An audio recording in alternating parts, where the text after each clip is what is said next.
So we got a dance comp to prepare for.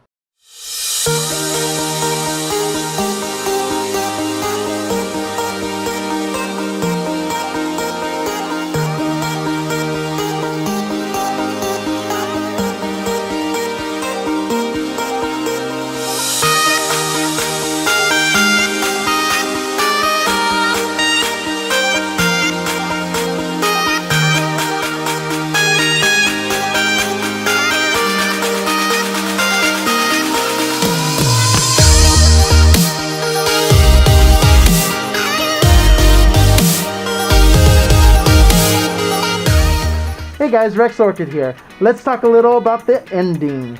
Don't worry, I won't spoil it too much, but if you don't want to know a single thing, feel free to skip this video because that's all we're talking about here. So, the ending of the film involves attending a furry convention.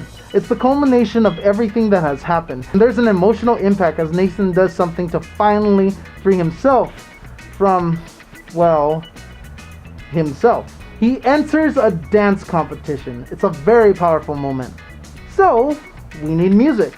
Now, normally music is held until the very end of the editing process. It's really something that should be taken care of in the post-production once you have a completed cut of the film. In this case, though, it's important to have an original dance track. As independent filmmakers, we can't really afford any of the top 100 artists out there today, most of the time. And our options are limited when it comes to royalty-free tracks, so I enlisted the help of a good friend of mine, Zach Post. Here he is. Hi, my name is Zach, or as you might know me, Cade. And I have no idea what I'm doing on FL Studio. Currently, I'm working on the score for Rex's feature film. I'm practicing singing and classic scoring with bars and notes and stuff, so moving into a software that I've never used was a little bit jarring. And my field of expertise is more classic and musical, maybe some soft pop. And Rex asked me if I could do EDM. And I said, with certain confidence, maybe. So I gave it a shot, and right now I'm working on the beat for this song. The current chord progression I'm using is a little bit different. I wanted to try and avoid using the 4 chords as much as possible. Although I try to avoid them regularly, I just felt it was imperative for my first track on any feature film. The 4 chords being 1, 5, 6 minor, and 4. Basically, think, don't stop believing. Currently, I'm working on something semi-chromatic, kind of up and down, which is a 1-3 augment into a 3 minor 7th? No, 3 major 7th. To a 4, then a 4 minor, bridging into a 4 minor 7, and back to 1. So it has kind of like a rising, falling feel.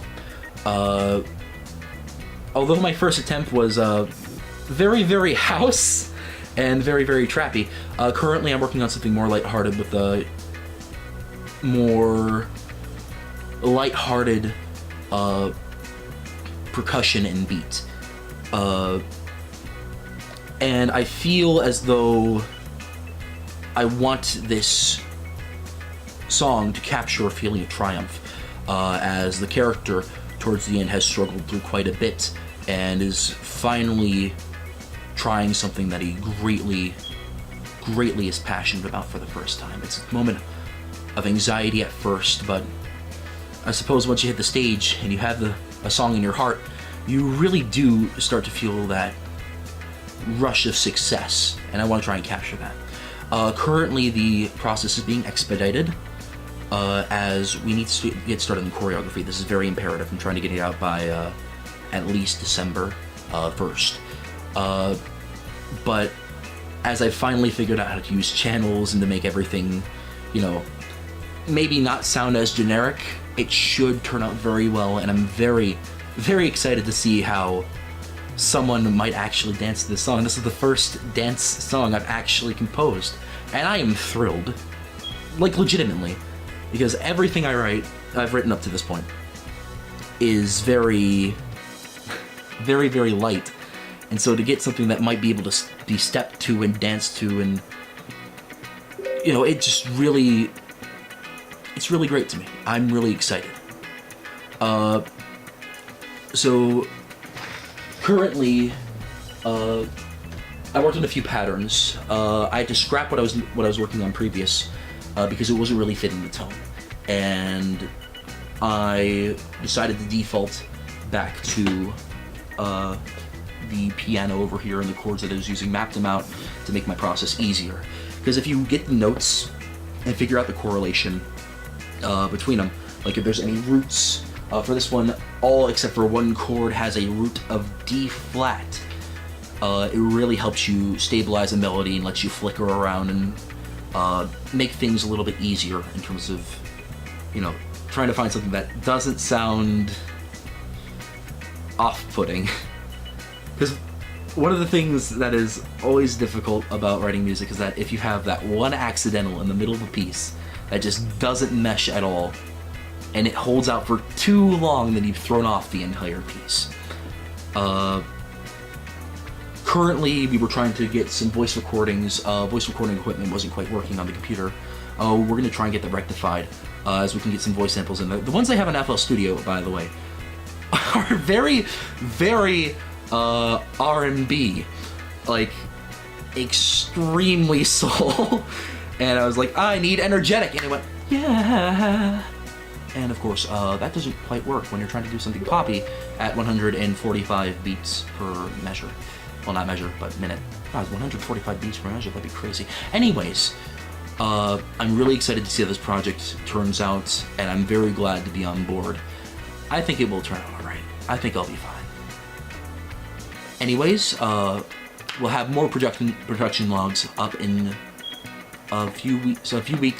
We're gonna try and get one working on next week.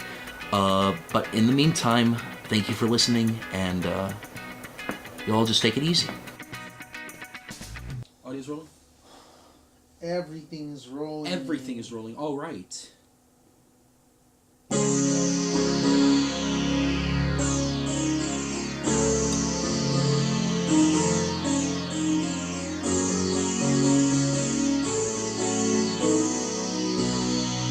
Close. One more.